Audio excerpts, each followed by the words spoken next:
തട്ടിപ്പിന്റെ വിളനിലമാണ് കേരളം. എത്രയൊക്കെ കണ്ടാലും കൊണ്ടാലും പഠിക്കാത്ത മനുഷ്യൻ പിന്നെയും തല വെച്ചു കൊടുക്കുന്നത് കള്ളന്മാർക്കും ചതിയന്മാർക്കും മുന്നിൽ തന്നെ.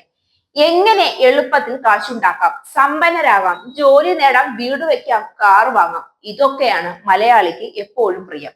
മടിയൻ മല ചുമക്കുമെന്ന് പണ്ടാരോ പറഞ്ഞതൊന്നും ഇന്നത്തെ തലമുറയ്ക്ക് ഓർമ്മയില്ല.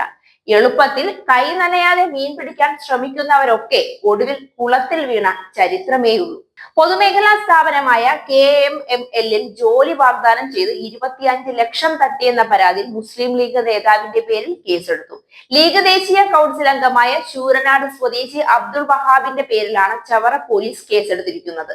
പന്മന വടക്കുംതല സ്വദേശി താജുദ്ദീനാണ് പണം നഷ്ടമായത്. KMML ഇല്ലാത്ത തസ്തികയുടെ പേരിൽ ജോലി വാഗ്ദാനം ചെയ്ത് കൊല്ലത്ത് ലീഗ് നേതാവ് അബ്ദുൾ വഹാബ് ലക്ഷങ്ങൾ കൈപ്പറ്റുന്ന ദൃശ്യങ്ങൾ പുറത്തു വന്നിരുന്നു. HR ഡിപ്പാർട്ട്മെന്റിൽ ജോലി നൽകാം എന്നായിരുന്നു യൂണിയൻ നേതാവ് കൂടിയായ അബ്ദുൾ വഹാബിന്റെ വാഗ്ദാനം.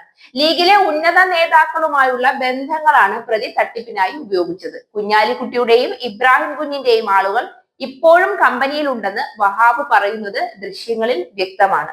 പലപ്പോഴായി 5 ലക്ഷം രൂപ ബാങ്ക് അക്കൗണ്ട് വഴിയും ബാക്കി തുക നേരിട്ടുമാണ് നൽകിയത്. പറഞ്ഞ സമയത്ത് ജോലി ലഭിക്കാത്തതിനെ തുടർന്ന് പണം ആവശ്യപ്പെട്ടപ്പോൾ താജുദ്ദീനെ ഭീഷണിപ്പെടുത്തുകയായിരുന്നുവെന്നും പരാതിയിൽ പറയുന്നു. ഒരു ജോലിക്ക് വേണ്ടി ശ്രമിക്കുമ്പോൾ കുറഞ്ഞ പക്ഷം അങ്ങനെ ഒരു തസ്തിക ആ സ്ഥാപനത്തിൽ ഉണ്ടോ എന്ന് പോലും വ്യക്തമായി അന്വേഷിക്കാൻ കഴിയാത്ത ഒരു വ്യക്തി പണം കൊടുത്തോ അധികാരങ്ങൾ ഉപയോഗിച്ചോ ഒരു സ്ഥാനത്തേക്ക് വന്നാൽ എന്താകും ആ സ്ഥാപനത്തിന്റെയും നാടിന്റെയും അവസ്ഥ എന്ന് കൂടി ഇതിനോടൊപ്പം കൂട്ടിച്ചേർത്ത് വായിക്കേണ്ടതുണ്ട്. ലക്ഷങ്ങൾക്കൊക്കെ ഒരു വിലയുമില്ലാതെ ആരെങ്കിലും എന്തെങ്കിലും പറയുന്നത് കേട്ട് എടുത്തു കൊടുക്കാനും അവർ കൂടി ഇത്തരം കുറ്റകൃത്യങ്ങൾക്ക് കാരണക്കാരാണ്. ശരിയായ യോഗ്യതയും വിദ്യാഭ്യാസവുമുള്ള നിരവധി പേർ പുറത്തു നിൽക്കുമ്പോൾ പിൻവാതിൽ നിയമനം നേടാമെന്ന ചിന്താഗതി തന്നെ അധപതനമാണ്. എങ്ങനെയെങ്കിലും കാശുണ്ടാക്കിയാൽ മതിയെന്നായി പണം കൊടുത്ത് എന്തും നേടാം എന്ന ചിന്താഗതി കൂടി ഇതിന് പിന്നിലുണ്ട്. ഇത് കേരളത്തിൽ ആദ്യത്തെ സംഭവമല്ല, ഒറ്റപ്പെട്ട സംഭവമല്ല.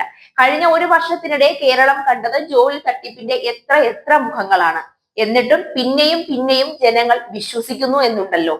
2023 ജോലി വാഗ്ദാനം ചെയ്ത് പണം തട്ടിയ കേസിൽ പ്രതിയായത് യൂത്ത് കോൺഗ്രസ് സംസ്ഥാന സെക്രട്ടറി അരവിന്ദ് വെട്ടിക്കലാണെങ്കിൽ 2024 ഒക്ടോബറിൽ സെക്രട്ടേറിയറ്റിലെ അഡീഷണൽ സെക്രട്ടറി ശ്രീലാലും ഈ വർഷം ജനുവരിയിൽ നാസറും മകൻ മുഹമ്മദ് ജാസ്മിനും 11-ാം തീയതി കൊല്ലം ചവറ സ്വദേശി മധുവും ഫാൽക്കൺ മൈഗ്രേഷൻ എന്ന കമ്പനി ഉടമസ്ഥരും ഇന്നലെ അത് ആലുവ സ്വദേശി സജീനയുമായിരുന്നു. ഈ ഒരു മാസം മാത്രം റിപ്പോർട്ട് ചെയ്ത കേസുകൾ ഇതിലും എത്രയോ മേലെ വരും. ദിവസവും ദൃശ്യമാധ്യമങ്ങളിൽ കൂടി ഇതൊക്കെ കണ്ടും കേട്ടും ഇരുന്നിട്ടും വീണ്ടും അതിൽ തന്നെ ചെന്നു ചാടുന്നതിന്റെ ഔചിത്യം എത്ര ആലോചിച്ചാലും മനസ്സിലാവില്ല. അധ്വാനിക്കാതെ വളഞ്ഞ വഴിയിൽ കൂടി കിട്ടുന്ന ഫലം എത്ര മധുരിക്കുമെന്ന് തോന്നിയാലും അതിന് ചതിയുടെയും വഞ്ചനയുടെയും കയർപ്പ് പിന്നിലുണ്ടാകുമെന്ന് ഇനിയെങ്കിലും തിരിച്ചറിഞ്ഞാൽ നല്ലത്.